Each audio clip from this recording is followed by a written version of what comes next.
Tampaknya ada sesuatu di bawah tanah. Pria ini membersihkan lapisan atas tanah. Tiba-tiba ia menemukan sebuah kotak besar.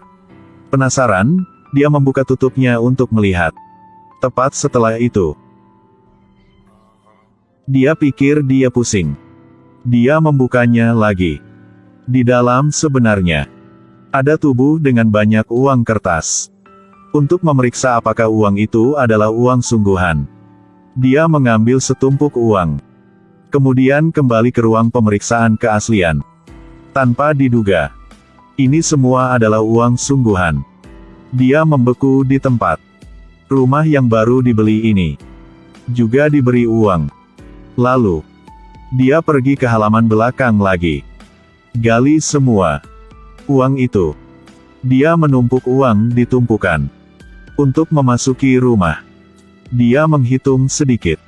Tempat ini harus setidaknya 15 kg. Setelah dia tiba, dia memasukkan sisa uangnya ke dalam rumah.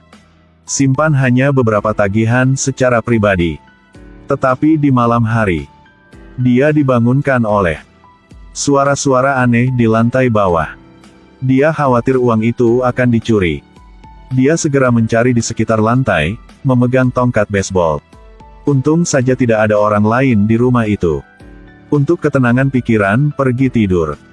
Dia pergi ke gudang untuk mengkonfirmasi lagi. 15 kg uang kertas masih ada. Sekarang dia sudah kembali ke kamarnya. Tapi baru tutup. Pria tua yang terbaring di bawah tanah itu muncul di luar jendela. Dia langsung merasa panik. Dia mengambil tongkat baseball dan pergi keluar. Dia pikir seseorang sedang mencoba mengolok-oloknya. Namun, ketika dia menggali peti mati di tanah lagi, pria itu masih terbaring di dalam. Dia bingung. Dia mulai memeriksa detak jantung dan pernapasannya. Setelah memastikan bahwa dia memang mati, dia hanya merasa lebih aman. Keesokan harinya ketika dia bangun, dia melihat tubuhnya tertutup lumpur. Dan dia tidak ingat bagaimana dia sampai di rumah tadi malam. Setelah itu, dia buru-buru mandi dan siap berangkat kerja. Karena tadi malam menyebabkan dia kehilangan tidur malam yang nyenyak. Setelah bekerja, dia menemukan ember untuk bercerita. Tapi masih belum bisa kasih alasannya. Karena di dalam rumah ada uang dan tubuh. Dia khawatir setelah ember mengetahui bahwa itu akan merugikan dirinya. Dia buru-buru membayar untuk meninggalkan tempat ini. Tetapi setelah dia kembali, hal yang dia khawatirkan juga terjadi. Dia baru saja pulang. Di lantai, dia melihat jejak kaki orang asing. Dia membandingkan kakinya, yang panjangnya 50 cm. Jelas bukan jejak kakinya. Saat ini, dia tiba-tiba teringat uang kertas di gudang. Dia segera datang untuk memeriksa. Untung masih ada uangnya. Belum dicuri. Setelah keluar kamar, dia mulai membersihkan jejak kaki di lantai. Kemudian dia mengganti pakaiannya dan bersiap untuk mandi. Tetapi begitu dia berbalik, pakaian yang dia gantung mengejutkannya. Aku mencintaimu. Saat ini, suara datang dari luar jendela. Dia dengan sifat curiga mengambil pisau dan bergegas keluar. Tapi tidak ada apa-apa di luar. Dia berpikir lagi. Sejak mengambil uang dari orang tua itu, hal-hal aneh terus terjadi. Dia sangat pemalu. Dia segera berlari ke kamarnya. Memutuskan untuk membawa uang itu kembali ke tempat lama. Lanjutkan, paku peti mati. Kemudian, dia pergi ke gudang untuk memeriksa. Tiba-tiba, dia menemukan bahwa masih ada pintu di belakang. Tetapi ketika dia memecahkan kunci dengan bor listrik, pintu masih tidak bisa dibuka. Dia pikir ini adalah pintu rahasia. Pasti terkait dengan tubuh lain. Jadi dia pergi ke sana. Setelah mencungkil kuku, tahan bau, untuk menguji pria itu, dia menahan napas. Tetapi dia hanya menemukan dompet dan satu set kunci. Setelah itu, dia baru kembali ke kamarnya untuk beristirahat. Tidak berharap, pria itu muncul lagi. Hai! Dia kaget bangun. Syukurlah itu hanya mimpi. Tetapi ketika dia duduk, sebuah tangan muncul dari bawah tempat tidur. Dia bangun. Sepertinya mimpi lain. Dan tidak ada seorang pun di bawah tempat tidur. Ini benar-benar membuatnya marah. Untuk mencari tahu siapa yang mencoba mengolok-oloknya, dia membuka peti mati itu lagi. Mengambil uang dari itu. Setelah itu, dia pergi ke toko untuk membeli perlengkapan lighting dan kamera. Pasang setiap lampu di setiap sudut rumah. Di malam hari, dia keluar dari kamarnya untuk memeriksa. Baru menyalakan lampu, rumah langsung menyala. Bertindak seperti serigala. Setelah masuk ke rumah, saat dia menatap kamera dan berpikir, dia ingat kunci pada orang tua itu. Dia segera pergi ke gudang. Gunakan kuncinya untuk membuka pintu rahasia. Lalu dia menyalakan senter. Masuk ke dalam untuk melihat-lihat. Tidak menyangka ada begitu banyak tas di sana. Banyak mayat. Dia sangat terkejut. Apakah lelaki tua itu seorang co-killer? Dia ragu apakah akan memanggil polisi atau tidak. Tapi setelah memikirkan jumlah uang kertas, dia menyerah pada pemikiran itu. Setelah ia tertidur, sosok lelaki tua itu kembali muncul di depan kamera. Lonceng alarm segera berbunyi. Ketika dia melihat itu, dia dengan cepat pergi ke layar untuk memeriksanya satu persatu. Tapi dia tidak bisa melihat dengan jelas. Lalu terdengar suara guntur. Kekuatannya hilang. Setelah kekuasaan, lelaki tua di kamera menggedor pintu dengan kepalanya. Setelah lelaki tua itu menyadari dia sedang menatapnya, dia segera memasang wajah imut untuk menggodanya.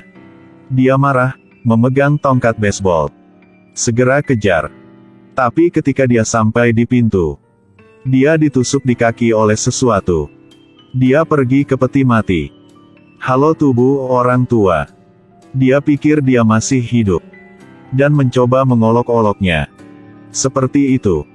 Dia mengutuk sepanjang malam.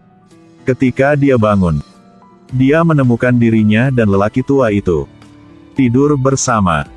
Sudah waktunya baginya untuk pergi bekerja. Dia belum sempat mandi.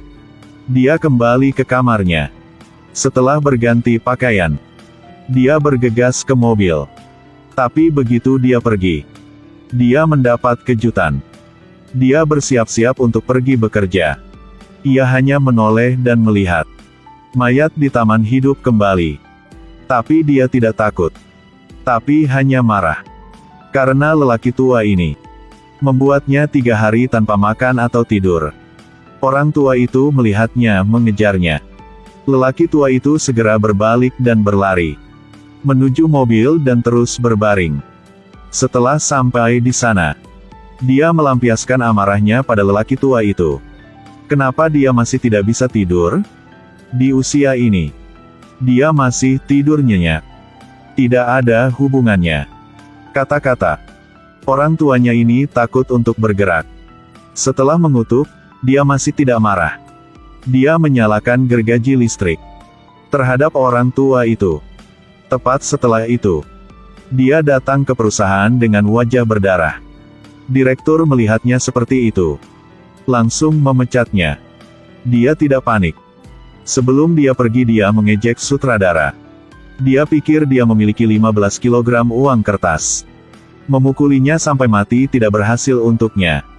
Begitu saja. Dia melepas pakaiannya dan segera kembali ke rumah. Tapi ketika sampai di rumah, dia melihat manajer real estate pergi ke halaman belakangnya. Dia tidak punya waktu untuk menjelaskan. Dia menatap mayat itu dan mengeluarkan teleponnya untuk memanggil polisi. Tidak ada jalan lain. Dia harus menggunakan palu untuk membunuh orang tua itu. Lalu sembunyikan tubuh lelaki tua itu dan orang tadi di ruang rahasia. Setiap malam, dia hanya berbaring. Tanpa diduga, tiba-tiba alarm berbunyi. Dia pergi ke depan layar untuk melihatnya. Tampaknya orang tua itu hampir pingsan. Dia bersembunyi di sudut bersiap untuk menyelinap menyerang. Tapi dia tidak tahu itu. Apa yang baru saja ia lihat adalah ilusi.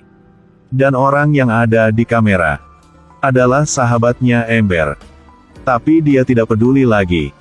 Dia pikir, Ember ingin mencuri uangnya. Setelah mendorongnya ke bawah, dia menikam Ember dengan bor listrik. Dan begitu saja. Ruang rahasia itu memiliki tubuh lain. Pada titik ini dia dalam keadaan gila. Dia pergi ke halaman belakang untuk mengambil uang kertas dan membawanya ke dalam rumah. Di hari-hari berikutnya, setiap hari dia dalam keadaan ketakutan bahwa seseorang akan mencuri uangnya. Jika ia lapar, cium uangnya. Mainkan Go dengan uang agar tidak bosan. Jika ia lelah, ia akan tidur di atas tumpukan uang. Tidak lama kemudian, terdengar ketukan pintu dari luar. Ketika dia membuka pintu, dia melihat pacar putrinya datang untuk menemukannya. Tapi masih belum bertanya dengan jelas. Dia memukuli orang itu. Segera bunuh dia. Lalu sisihkan dia. Dikemas dalam tas. Tepat setelah itu, putrinya melihat pacarnya tidak kembali. Jadi dia kembali ke sini. Untungnya setelah dia melihat putrinya, dia tidak menembak. Tapi bawa dia ke ruang rahasia agar putrinya bisa melihat mereka. Setelah itu tetapi ketika gadis itu tidak mengambil tindakan pencegahan, dia memukulnya dari belakang. Sampai dia bangun. Dia melihat ayahnya yang gila. Dia memegang pisau di depannya. Dia menangis dan memohon ayahnya untuk memaafkannya. Dia adalah putrinya. Namun yang mengejutkan, tangisan putrinya membangunkannya. Dia belum bereaksi. Dia berlari ke atas. Berganti menjadi jas. Hal-hal jahat yang dia lakukan 3 kali 7 kali muncul di kepalanya. Untuk membebaskan dirinya, dia membawa uang itu ke halaman belakang. Lalu tuangkan bensin ke atasnya. Dia menyala. Dia ragu-ragu. Tapi pada akhirnya, dia memilih tetap di dalam kotak. Selamanya berbaring di samping uang itu. Dengan aliran air hujan, kotak itu tertutup oleh bumi. Diam-diam menunggu orang berikutnya. Ceritanya masih perlu dilanjutkan. Mari kita lihat siapa yang bisa menahan godaan ini. Oke. Jika Anda menghadapi uang ini, bagaimana Anda akan memilih?